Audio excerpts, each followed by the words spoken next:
Bismillah, assalamualaikum warahmatullahi wabarakatuh.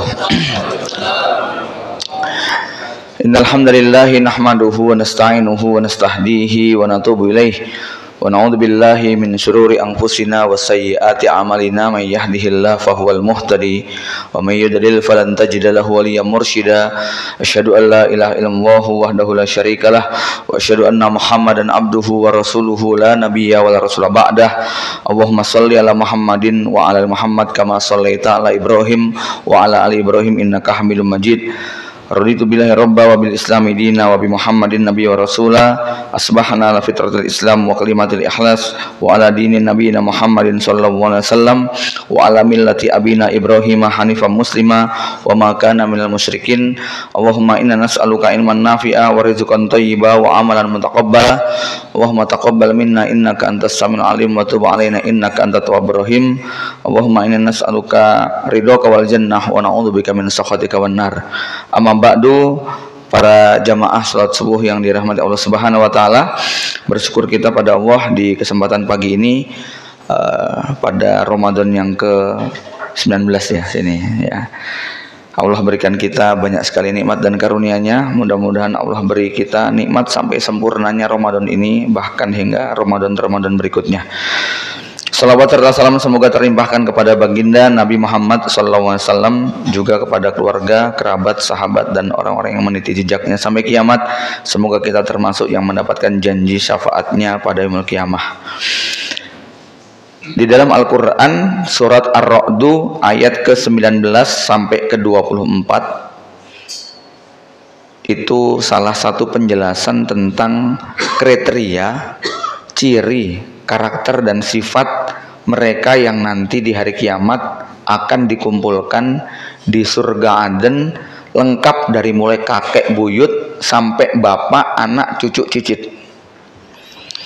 Sebuah puncak kenikmatan di surga ketika kumpul bersama-sama.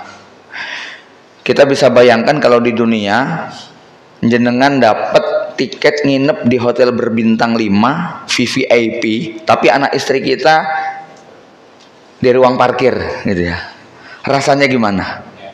Ya, tentu kebahagiaan itu berkurang.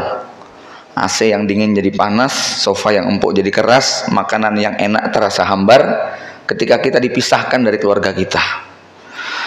Maka ya tentu saja kalau nanti sudah di surga, Allah akan cabut segala rasa benci, rasa dendam, rasa jengkel, marah. Tapi Allah juga menceritakan bahwa puncak kebahagiaannya adalah ketika mereka dikumpulkan sama-sama di dalam surga.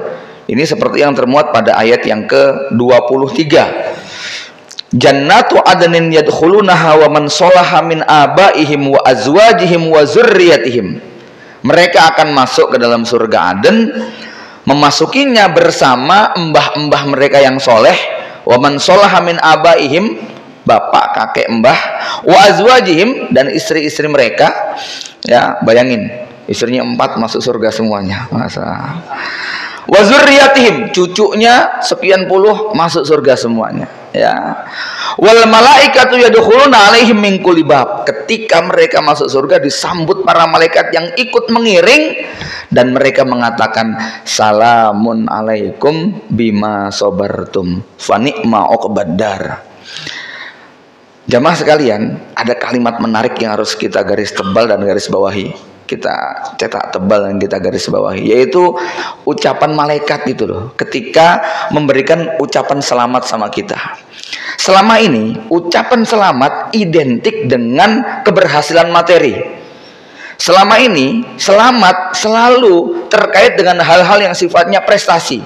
Selamat Anda terpilih menjadi gubernur, selamat Anda terpilih menjadi Kapolri, selamat Anda juara 1 ini itu, selamat ya anak Anda diterima di UGM, di ITB dan sebagainya. Selamat Anda menang juara pertama, hadiahnya Avanza. Selalu kata-kata selamat itu identik dengan hal-hal yang sifatnya prestasi materi duniawi. Ada nggak Pak kira-kira selamat anak Anda meninggal dan Anda kuat? Ada nggak Pak gitu Pak? Nggak ada. Selamat Anda kecelakaan tadi tapi nggak ngeluh begitu ya. Nggak ada. Hampir ucapan selamat itu selalu berbau prestasi duniawi materi. Tapi besok di hari kiamat, ucapan malaikat kepada mereka yang masuk surga bukan atas prestasi duniawi.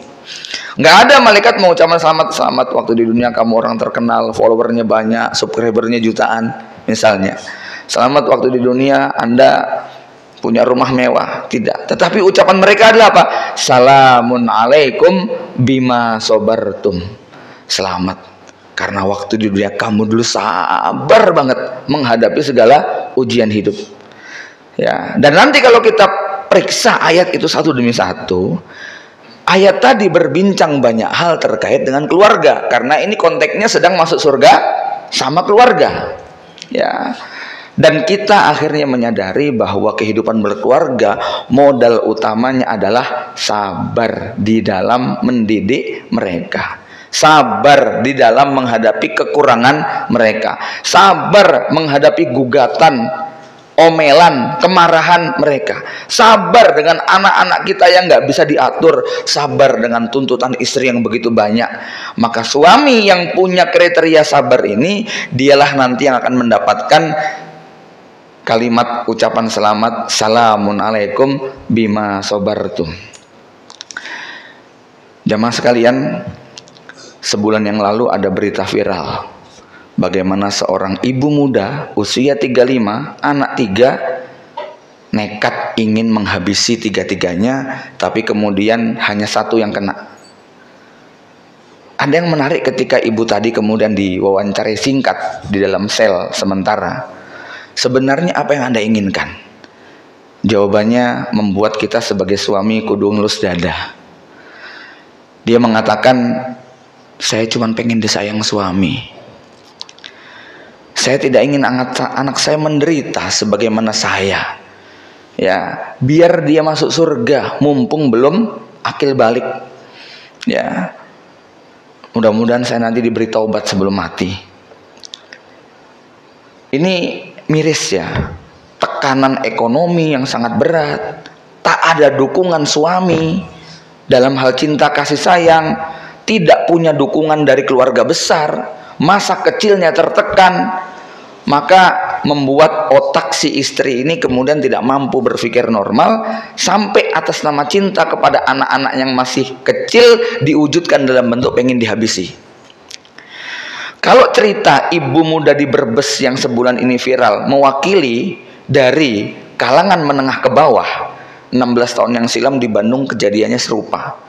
Tetapi secara kualitas itu lebih ekstrim. Karena ibu muda ini, anak 3 ini berasal dari kalangan menengah ke atas secara ekonomi maupun pendidikan. Pendidikannya ITB, S2, asisten dosen. Ya, bapak ibunya orang kaya, orang terpandang, perfect dan begitu sangat menuntut anaknya sukses. Tapi ibu muda ini memutuskan untuk menghabisi 3-tiganya. Kalau dilihat dari 3 orang nama anaknya, ini bukan keluarga sembarangan. Anak pertamanya dikasih nama Abdullah Faros Al-Maki. Anak keduanya Muhammad Nazif. Anak ketiganya Muhammad Umar Nasrullah. Ini keluarga ikhwan atau keluarga awam? Ikhwan. Gitu kan ya. Nama suaminya Amin Abdullah. Wah, kurang apa coba? Ya. Ini kalau dilihat dari karakternya semacam itu. Tapi suatu ketika saat suami tidak menginap di rumah, hari itu sang istri memutuskan untuk membulatkan tekadnya menghabisi 3 orang anaknya yang berusia, Faros usianya baru TK, umur 6 tahun, ya, Nazif baru 3 tahun, kemudian Umar Nasrullah baru berumur 9 bulan. Pada asar dieksekusi, anak yang ketiga dulu masukin kamar, bekep pakai bantal, kehabisan napas, meninggal dunia. Anak yang kedua umur 3 tahun agak lama pakai perlawanan tapi akhirnya meninggal juga. Anak yang ketiga masih TPA belum pulang. Jam 5 kurang anaknya datang, diantar mobil jemputan, sampai di rumah disambut ibunya tapi tetap dengan tekad yang sama, harus dihabisi malam ini juga. Si anak itu mengucapkan, "Umi, aku lapar."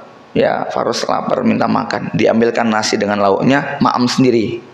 Sambil maam anak itu mengatakan, "Umi, nanti pada maghrib aku diajarin ngaji ya." Mengangguk tapi berat, begitu loh. Ya. Dan akhirnya ba'da maghrib anak itu dibawa ke kamar sebagaimana nasib dua adiknya tadi, dan akhirnya Isya meninggal dunia. Lebih lama perlawanannya. Pagi ba'da subuh suaminya baru pulang. Kok gelagatnya agak aneh, nggak ada suara anak, nggak ada tangis, nggak ada rewel. Suami bertanya, anak-anak kemana? Ya, pintu kemudian dibuka. Sang suami kaget melihat 3 anaknya sudah tiada. Tidak ada cerita bagaimana ekspresi suami setelah itu, tapi kayaknya menyadari, setengahnya memaklumi bahwa beban berat yang dipikul oleh istri, inilah puncaknya. Para ikhwan sekalian, alhamdulillah di sini kebanyakan bapak-bapak ini. Ya, melihat 2 cerita tadi, masih banyak ya ceritanya ya. Jadi gini, cerita ini buat saya gunung es dari 2 sisi. Gunung es yang pertama itu terkait dengan angka. Jangan-jangan yang senasib dengan mereka, sekualitas dengan mereka, itu banyak, cuma tidak terekspos, nggak berani ngadu, nggak diceritakan. Karena habis kasus yang di Brebes, besoknya kan kemudian ada yang anaknya dimasukin sumur. Ibu-ibu juga, karena nggak kuat dengan tekanan, bulian dan sebagainya, itu anak dicemplungin dalam sumur. Ya. Nah, jadi gunung es pertama ini yang saya lihat itu adalah berapa sih jumlah angka semacam itu? Ya, jangan-jangan yang bernasib semacam itu banyak. Ya. Yang kedua, gunung esnya adalah apa sebenarnya faktor ya behind itu semuanya gitu loh. Ya, latar belakang sosial, ekonomi, psikologi, pendidikan. Ya, yang melatar belakangi wanita atau ibu muda semacam itu untuk kemudian mengambil keputusan nekat. Di mana gunung es yang kedua ini menjadi muhasabah buat kita. Apakah ada di antara pasangan kita yang secara karakter ada kemiripan? Nah, cuman bedanya mungkin karena didampingi suami yang baik, suami yang sabar, dia juga orang sekolah, ngaji, lulusan pesantren. Jadi secara keimanan kuat memikul beban, kan begitu. Ya. Tapi kalau seandainya unsur tadi tidak ada, ini kan menjadi muhasabah buat kita. Jadi begini jamaah sekalian, ya, orang ini kan kalau kita melihat sesuatu, maka yang perlu kita lihat bukan hanya penampakannya. Contoh kalau kita melihat gedung lantai 20 misalnya, ini kita harus membayangkan kayak apa kekuatan cakarnya, pondasinya itu sedalam apa, kok kuat memikul yang semacam itu. Ya, kalau kita ngeliat tronton diisi beban sekian belas ton, ini berapa cc mesinnya. Nah, kalau kemudian ada pohon yang tumbang, nah kita mungkin juga jadi bertanya, ini seperti apa sih akarnya, kok langsung jatuh gitu ya. Nah, analisa semacam ini nanti akan membuat kita muhasabah. Ya, jangan-jangan atau mudah-mudahan apa yang berlangsung pada keluarga kita tidak ada gejala-gejala yang semacam itu. Ya, karena di era semacam ini kita sering sekali nanti dikejutkan dengan hal-hal yang semacam itu. Ya, ikhwan fillah rahimakumullah. Maka balik lagi kepada ayat tadi, salamun alaikum bima sabartum, ini salah satu bentuk kesabaran yang dituntut oleh Allah kepada kita adalah kesabaran untuk memegang teguh perjanjian. Karena ayat yang pertama, maksudnya ayat yang ke-19 dan 20 ya. Di situ kan Allah disebutkan innama yatadzakkaru ulul albab. Yang bisa berpikir, yang bisa berzikir, yang bisa ingat itu hanya yang punya otak. Ulul albab, lubun itu otak ya.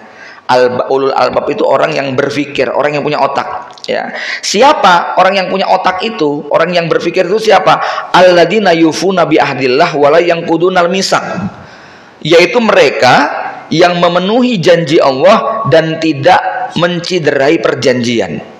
Al-misak, misak itu artinya ikatan.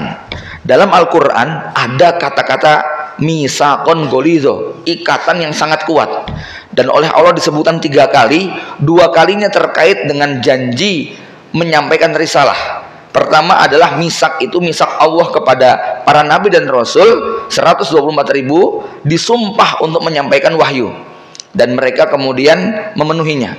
Yang kedua adalah misak Allah kepada Bani Israel di Bukit Tursina, di mana gunung itu sudah diletakkan di kepala mereka, yang kalau mereka durhaka akan dihantamkan ke tubuh mereka.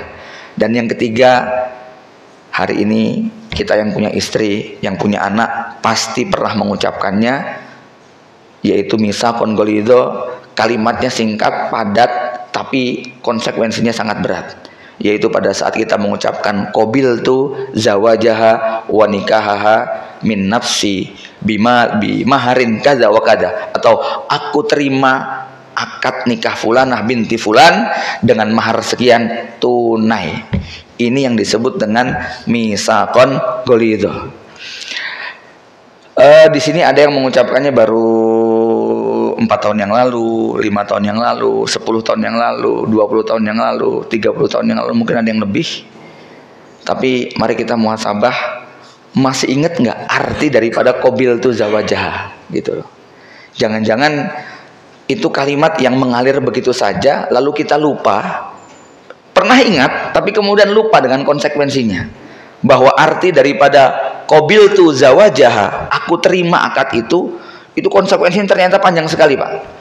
Jadi qabiltu zawajaha itu aku siap untuk menerima senyum dan tangisnya, aku siap untuk menerima omelan dan cemberutannya, aku siap untuk menanggung semua beban hidupnya, aku akan menanggung semua anak-anak yang lahir dari rahimnya, aku akan menerima segala keluh kesah dan tangisnya, aku siap untuk menerima segala kekurangan dan kelebihannya, aku siap untuk memahami, menyelami hati dan perasaannya, aku tidak akan mengkhianatinya, aku tidak akan membiarkan air matanya tumpah, aku akan membahagiakannya, aku akan menuntun tangannya ke surga, aku akan bertanggung jawab di akhirat kalau dia berbuat maksiat dan aku tidak menegurnya padahal aku mampu untuk melakukannya.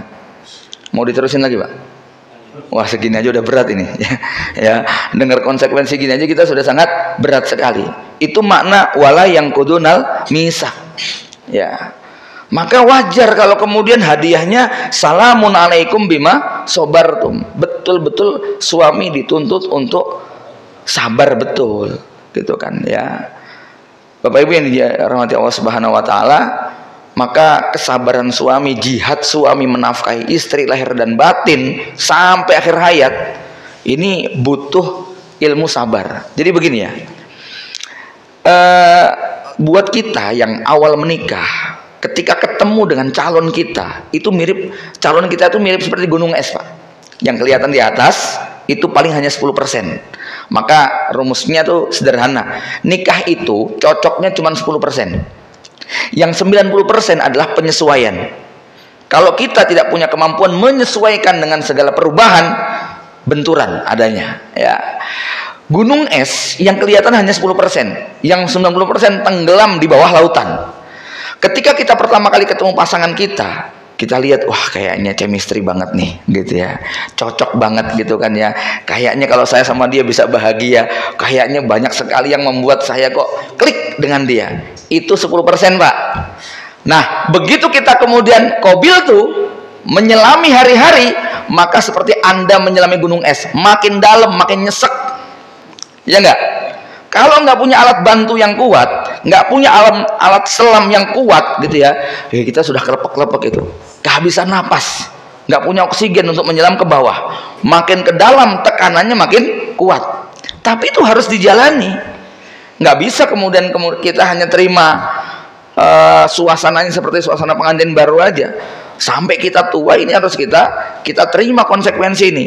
Ini ya yang kemudian digambarkan perempuan itu seperti sebuah kota yang suhu dan cuacanya sangat ekstrim, dan laki-laki itu adalah penghuni kota tadi yang siap dengan segala perubahan cuaca gitu kan.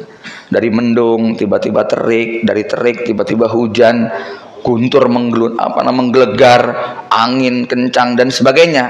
Laki-laki sebagai penduduk kota tadi nggak perlu marah dengan sikap istrinya, seperti kita nggak boleh marah dengan perubahan cuaca. Ya, hujan, ya udah masuk ke dalam. Dingin, pakai jaket. Panas, AC nyalain, gitu kan? Ya, mau keluar, deras, pakai mantel. Jangan marah dengan angin, jangan marah dengan hujan, jangan marah dengan petir. Ya, cukup kita melakukan penyesuaian diri. Ya, maka ada SMS, Ustadz, gimana cara menghadapi istri yang ngambek, marah, cerewet? Jurus pertama, dengerin, begitu ya, jangan dibantah. Jurus kedua, ya, berusaha diusap, dipeluk ya. Jurus ketiga, coba bantu pekerjaannya. Jurus 4, jangan dinasehati kalau dia masih emosi. Ya, jurus kelima, doakan dia. Ya. Jurus keenam, ajak ke mall gitu. Nah, kalau Anda langsung pakai jurus terakhir, insya Allah 1, 2, 3, 4, 5 nggak dibutuhkan gitu. Perempuan itu takdirnya senang diajak belanja, Pak, ya. Belanja itu bagi perempuan itu wisata, tapi bagi laki-laki itu teror gitu loh, ya. Itu masalahnya gitu kan, ya. Tapi saya perlu mengingatkan bahwa tingkat stres perempuan itu sangat tinggi sekali. Kenapa? Volume otaknya lebih kecil dari laki-laki, tapi bekerjanya 8 kali lipat mereka. Kalau kita pernah menimbang berat otak kita, laki-laki itu kurang lebih 1100 sampai 1350 gram. Perempuan itu hanya 850 sampai 1100 gram. Ada selisih sekitar 1/4 lah. Ya. Tapi otak mereka yang lebih kecil secara volume ini bekerjanya 8 kali lebih keras, lebih cepat daripada laki-laki. Kenapa? Karena ada korpus kolosum di tengah yang menghubungkan kanan kiri, lebih tebal, lebih lebar. Itu yang membuat perempuan gampang menghubungkan hal-hal yang sebenarnya nggak ada hubungan. Laki-laki otaknya seperti komputer, ada foldernya, ya. C, D, E. C itu program, D mungkin Anda kasih nama makalah, artikel, E dikasih nama MP3, MP4, macam-macam isinya. Laki-laki itu bisa masalah masjid nggak dibawa ke rumah, masalah rumah nggak dibawa ke sekolah, masalah sekolah nggak dibawa ke kantor, masalah kantor nggak dibawa ke sawah, begitu kan? Berdiri sendiri. Otak perempuan nggak begitu, Pak. Otak perempuan tuh kayak lapangan kosong, nggak ada batasnya, nggak ada garisnya. Mau parkir bingung, muter-muter nggak dapat tempat. Kapan mulai berhenti? Dia baru mulai berhenti kalau sudah cerita sama suaminya. Masalahnya sudah dicurhatkan. Tapi ini masalah juga. Kenapa? Otak laki-laki tidak didesain untuk asik dengerin omongan perempuan. Itu loh. Bosen kita. Ya. Padahal itu kebutuhan. Yang kedua, perempuan nggak bisa bedain mana yang penting, mana yang nggak penting. Semua dia nggak penting. Lebih parah lagi, perempuan suka lupa. Udah berapa kali cerita. Gitu kan. Itu yang bikin laki-laki bosan. Tapi Masya Allah. Ya. Inilah yang diajarkan oleh Rasulullah SAW. Tiap malam Rasulullah itu sebelum tidur, beliau selalu menyempatkan untuk mendengarkan semua cerita istrinya dan bertahan untuk tidak bosan. Kenapa? Parkirnya supaya endang mandek, gitu ya. Maka saya bisa duga kalau ada perempuan yang suka cerita kepada laki-laki lain, gosip dengan tetangga, kemungkinan besar tidak dapat telinga dari suaminya. Ini harus diwaspadai, ya. Kalau ibu-ibu banyak ngegosip, ya, suka cerita kemana-mana, karena memang nggak dapat tempat pembuangan sampah yang tepat. Ya, lubang sampah di telinga suaminya terlalu sempit, gitu loh, Pak. Ya, mungkin pernah dengar ya, perempuan itu, laki-laki satu hari itu berkata 7.000 kosakata. Perempuan satu hari kebutuhannya 20.000, 3 kali lipat. Ya, jenengan berangkat ke kantor pagi, pulang sore, sudah ngobrol sama atasan, sudah diskusi dengan bawahan, sudah meeting dengan mitra. Sehari sudah habis tuh 6.500. Istri di rumah cuma sama anak, baru habis 3.500. Stok kuotanya masih berapa, Pak? Masih 16.500. Itu kudu dihabisin malam itu, gitu kan? Kalau nggak dihabisin, ini mesti menyiksa batin dia. Maka dia butuh menceritakan hal-hal yang nggak penting bagi kita, tapi sangat penting bagi dia, supaya endang cepat parkir gitu kan, nggak muter-muter aja. Ya, kalau tadi dikatakan bahwa otak istri itu lebih kecil volumenya, tapi lebih keras kerjanya, itu saya umpamakan suami itu kayak tronton 5.000 cc ngangkut 20 penumpang di jalan tol itu bisa ngebut 100 km per jam. Istri itu kayak Avanza 1.500 cc dipakai ngangkut 50 orang. Ringsek lah dia. Makanya harus cepet-cepet diservis gitu loh, ya. Harus cepet diservis. Makanya suami ini Masya Allah tuntutan untuk sabar banget menghadapi istri itu ekstra, Pak. Dan Anda bisa bayangkan kesabaran Rasulullah menghadapi 9-9-nya. Yang 9 orang ini digambarkan mewakili 9 sifat utama wanita. Karakternya itu beda-beda, ya. Dan Rasul dadanya terlalu luas sekali untuk menampung 9 itu, karena yang ditampung bukan cuma 9, ya. Ratusan, lebih dari 100.000 sahabat semuanya merasa dekat sama Rasulullah SAW. Ya, inilah kehebatan hati Nabi kita Muhammad SAW. Bahkan hati beliau bukan cuma disediakan para sahabat, hati beliau disisahkan buat kita semua sampai kiamat. Ya, bahwa beliau begitu menunggu, menanti, mencintai kita dan menyediakan hatinya yang seluas-luasnya. Kembali lagi kepada tema kita tentang bagaimana makna salamun alaikum bima sobartum. Betapa kita menjadi laki-laki dituntut benar untuk punya kesabaran ekstra menghadapi pasangan hidup kita. Ya, kenapa? Inilah nanti yang akan mengantarkan kita kepada surga Allah Subhanahu Wa Taala. Sekitar 1,5 bulan yang lalu, ada kawan, istrinya meninggal. Ini contoh tentang bagaimana suami sabar. Saya tidak terlalu dekat. Ya, pernah saja dipanelkan berdua di Solo dengan di Tangerang waktu itu kalau nggak salah. Ya, sampai suatu ketika tiba-tiba saya membaca statusnya yang berbunyi tentang wafatnya sang istri. Istrinya meninggal dunia hari Senin. Hari Selasa dia bikin status. Hari Rabu saya takziah. Sebetulnya nggak mau takziah karena nggak terlalu dekat, jauh tempatnya. Tapi karena baca statusnya, kemudian saya bilang, Ustadz, saya insya Allah akan datang takziah. Dia mengatakan apa? Yakfika bidu'a ya akhi. Ya, anta masyghul, indaka wadifah. Cukup doa saja, Anda sibuk, Anda banyak tugas dan pekerjaan.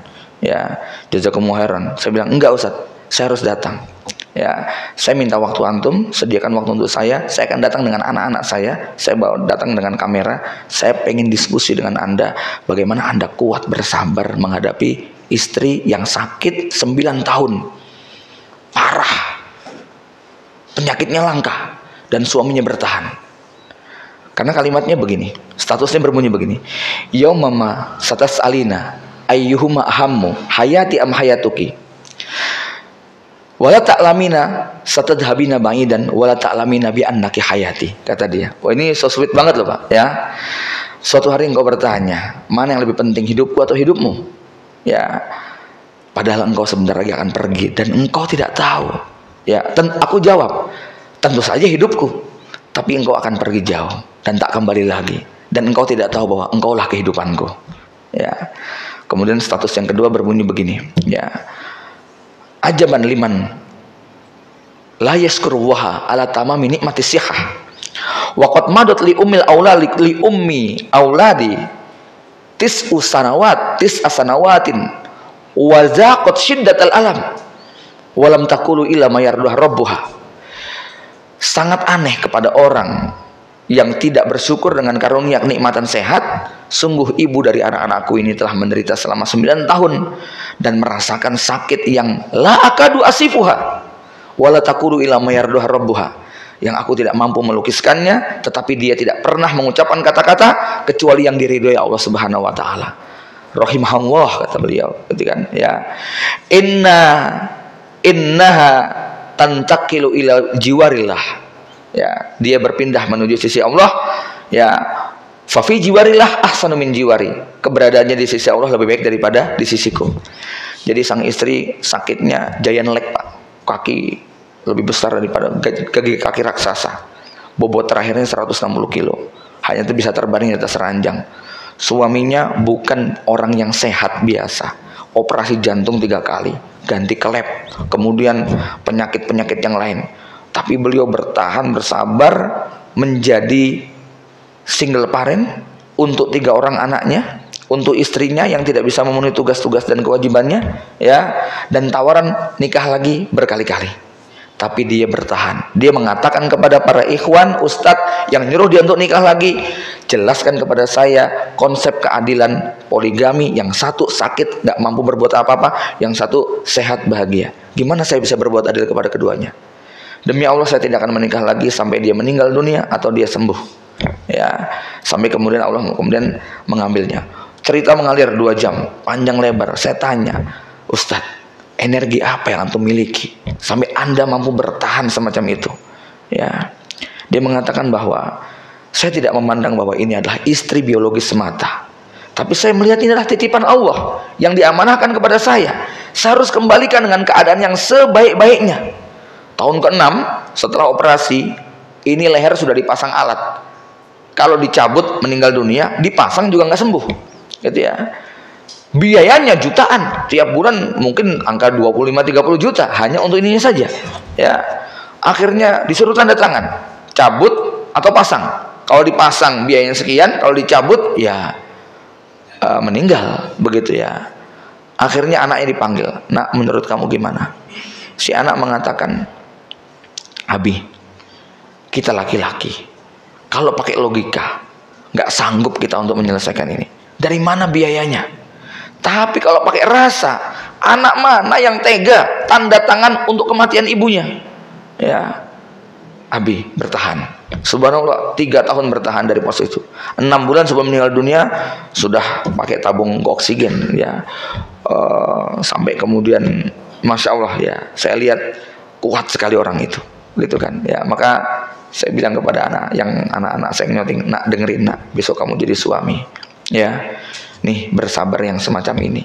Dan dia mengatakan, "Ustadz, akhi," dia bilang kepada saya, "besok di hari kiamat, yang akan saya persembahkan kepada Allah adalah kesabaran saya menemani dia 9 tahun dalam keadaan sakit."